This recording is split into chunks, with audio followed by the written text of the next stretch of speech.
প্ৰথম কথাটো হ'ল যে বৰ্তমানৰ চৰকাৰখনে যেতিয়া শাসনৰ গাদীত বহিবে বৰ্তমানৰ মুখ্যমন্ত্ৰীগৰাকীয়ে তাৰপিছত অসমত থকা 9 লাখ প্ৰতিবন্ধী ব্যক্তিৰ হৈ মাতমাতি হোৱা প্ৰতিবন্ধী সুৰক্ষা সংস্থাসমূহে অসমে বিভিন্ন সময়ত তেখেতক দাবীপত্ৰ প্ৰেৰণ কৰিছিল। আপোনালোকৰ নিজে সংবাদ মাধ্যমৰ যোগেদি বাতৰি প্ৰচাৰ হৈছে।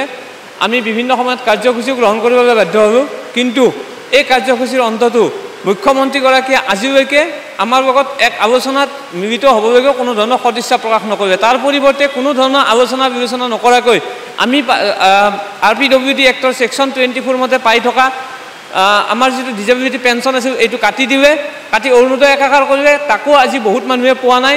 প্ৰায় 9 লাখ মানুহৰ মাত্ৰ 30-40 হাজাৰ মানুহে পায়।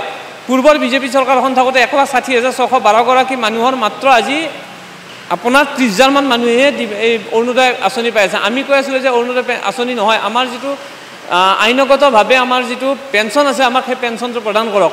আৰু আমাৰ যি বেকলগ পদ আছে, আমাৰ বেকলগ পদ 4,419টা 2017 চনৰ 31 মাৰ্চলৈকে যিটো পদ আছিলে সেইসমূহ দিয়া, প্ৰত্যেকগৰাকী দিব্যাংগক ঘূৰা ফুৰা কৰাৰ ক্ষেত্ৰত ফ্ৰী পাছ দিয়া, এই ধৰণৰ আমাৰ দাবীসমূহৰ ক্ষেত্ৰত মুখ্যমন্ত্ৰীগৰাকীয়ে যি ধৰণে সঁহাৰি দিব লাগিছিল কোনো ধৰণৰ আলোচনাই আজিলৈকে অনুষ্ঠিত নকৰিলে। পৰৱৰ্তী পৰ্যায়ত আমি বিৰোধী দলৰ ওচৰ চাপিছিলোঁ দিল্লীত কেন্দ্ৰীয়ভাৱে।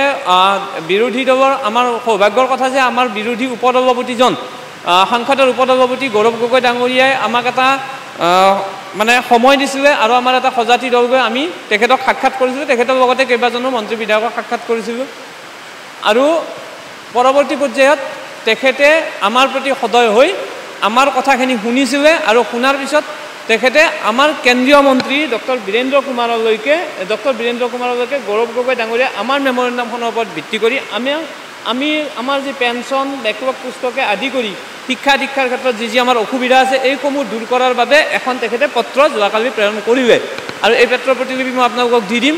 গতিকে আমি এটা কথাতে ধন্যবাদ জনাব বিচাৰিছোঁ গৌৰৱ গগৈ ডাঙৰীয়াক, কমচে কম আমাৰ কথাটো শুনিলে আজিৰ দিনটোত, যি সময়ত মুখ্যমন্ত্ৰীগৰাকীয়ে ৰাজ্যখনত থাকিয়ে ইমান আন্দোলনৰ পিছতো শুনিব চেষ্টা নকৰিলে।